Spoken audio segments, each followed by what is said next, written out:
தற்போது பாஜகவினுடைய மூத்த தலைவர் திரு மிகு தமிழிசை சவுந்தரராஜன் நம்மோடு இணைகிறார். அவரோட பேசலாம். வணக்கம் மேடம்.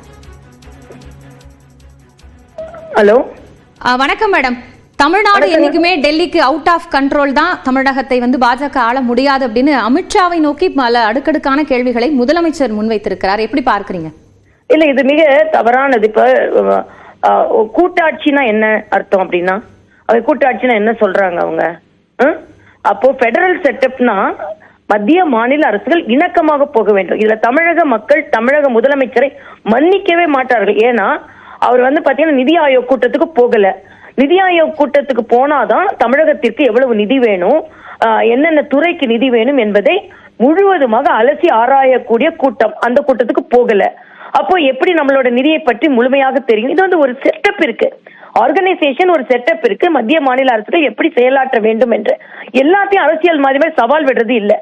அதே மாதிரி மத்திய பாரத பிரதமர் அவர்கள் இலங்கையில இந்த மண் பாரத தேசத்திற்கு எதிராக பயன்படுத்தப்படாது என்று இலங்கை அதிபர்கிட்ட உறுதிமொழியை வாங்கி கொண்டு வருகிறார். அந்த மண்ணுன்னா என்ன அர்த்தம்? நேரடியாக பாதிக்க போகுது தமிழ்நாடு. ஏற்கனவே தமிழர்கள் அங்கே பாதிக்கப்பட்டார்கள். அப்போ இவங்க ஆட்சியில் இருக்கும்போது எந்த விதத்திலும் தமிழர்கள் கொலையை தடுக்கல. அப்படிப்பட்ட பிரதமரை வரவேற்க வேண்டுமா, வரவேற்க கூடாதா? நீங்க ஒரு மாநிலத்திற்கு ஒரு மாவட்டத்திற்கு போகும்போது அந்த மாவட்ட கலெக்டர் உங்களை வரவேற்கிறாரா இல்லையா? ஆக புரோட்டோகால் எதையும் நான் ஃபாலோ பண்ண மாட்டேன். நான் கேட்கிறேன், இன்னைக்கு அது கிடையாது இது கிடையாதுன்னு சொல்றீங்களே, பிரதமர் பக்கத்து சீட்ல உட்கார்ந்து பிரதமர் அவர்களே இது எங்களுக்கு பிரச்சனை இருக்குன்னு சொல்றதுல யார் தடுக்கிறா உங்களை? இதே மாதிரிதான் கேசிஆர் சொல்லிக்கொண்டே இருந்தா இன்னைக்கு அவர் வீட்டுல இருக்கிறார். நான் கேட்கிறேன், ஒரு சுமூகமான உறவை ஏற்படுத்தி கொண்டு தமிழக மக்களுக்கு வேண்டியதை ஒரு சுமூகமான ஒரு உறவோடு கொண்டு வந்தால் என்ன? நீங்க உங்களோட வியாக்கியானமும் சவால்களையும் பேசிக்கொண்டே இருந்தால் அது தமிழக மக்களுக்கு பலன் தராது. உங்கள் அரசியல் வாழ்வுக்கு வேணா பலன் தரும். ஆனா அவர் பேசுவது மிக மிக தவறு. என்ன எல்லா மாநிலங்களும் காலை பிடிச்சிட்டு இருக்காங்களா? மாநிலங்களை காலை பிடிக்கணும்னு சொல்றாங்களா? அப்படி சொல்றதே கிடையாது.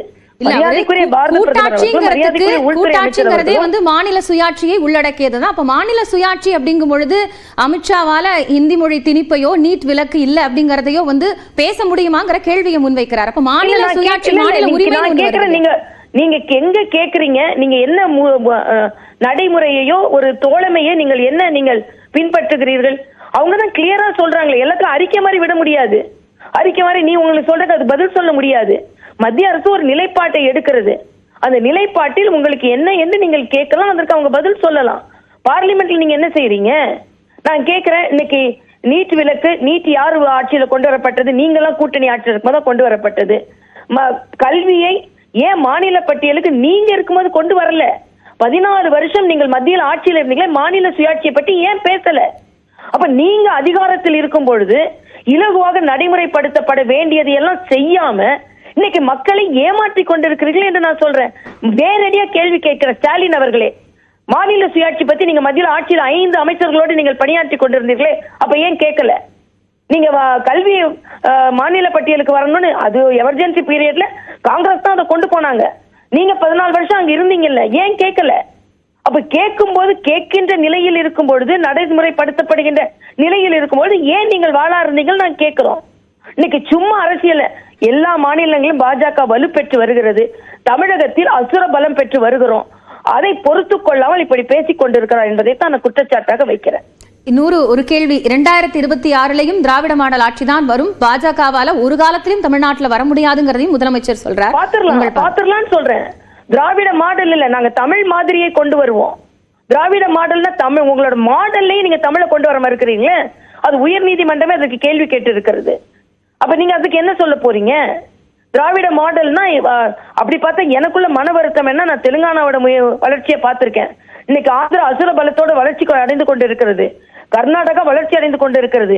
இவர்கள் இந்த மாதிரி அரசியல் வியாகியானம் பேசிய தமிழக வளர்ச்சியை குறைத்து கொண்டு இன்னும் 10 ஆண்டுகள்ல நம்ம சுத்தி உள்ள திராவிட மாநிலங்கள்லாம் வளர்ச்சி அடைந்து விடும்.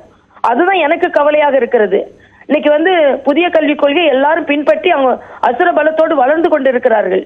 நேற்று சொல்றாரு, புதிய கல்விக் கொள்கை உலக அரங்கிற்கு மக்களை கொண்டு செல்வது. அதைத்தான் பிரதமர் சொல்றாரு. அதனால தமிழக முதலமைச்சர் வேண்டுமென்றே காழ்ப்புணர்ச்சியோடு ஒரு அரசியலை நடத்துகிறார். மத்திய மாநில அரசு உறவு என்பது அதுதான் கூட்டாட்சி தத்துவம், அதான் பெடரல் செட்டப். அதை முற்றிலுமாக அவர் மீறுகிறார். இது தமிழக மக்களுக்கு நல்லதல்ல. மக்கள் இதை புரிந்து கொள்வார்கள். 2026 அவர்களுக்கானது அல்ல. அதை அவர்கள் புரிந்து கொள்ள வேண்டும்.